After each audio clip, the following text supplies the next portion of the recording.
The line at the Jack Morton Auditorium was around the corner and out the door as hundreds converged on H Street to take part in the taping of Professor Frank Sesno's Playing It Forward, which is set to air on PBS affiliates across the nation on April 15th.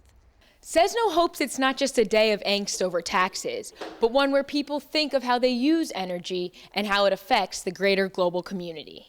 You know, the payoff here is that some number of these video pieces and people who've submitted them will be able to go face to face with the president's top advisor on climate and energy, who will be here on campus. Sesno has been working for months to raise money and awareness of what he feels is one of the greatest issues confronting this country. He was helped by GW students such as senior Joe LaLiberty throughout the process. Yeah, it was great. I mean, we had people from Roger Williams University in Middlebury here saying, I can't believe you guys have a TV studio in your basement where you film national TV shows. So the fact that we can do this down here and go to class upstairs is pretty awesome. While those involved on the production team admit there was some running around for the show's very first taping. No, it wasn't pandemonium.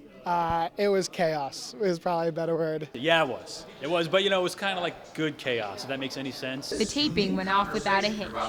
What is so unusual about the show is that it brings in user-generated content to spark the debate on alternative forms of energy.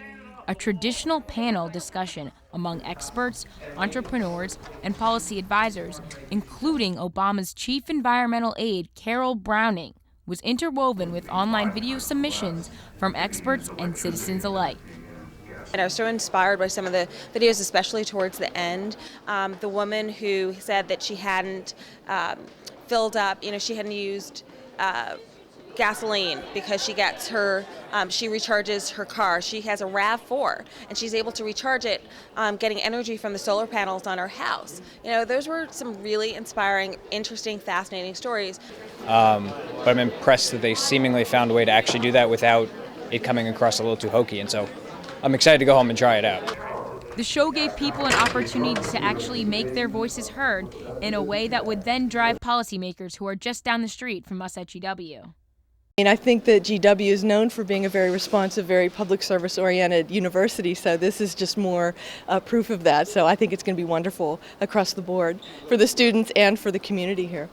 This taping is just the beginning of Playing It Forward, and the School of Media and Public Affairs is hoping to play an integral role as it moves ahead.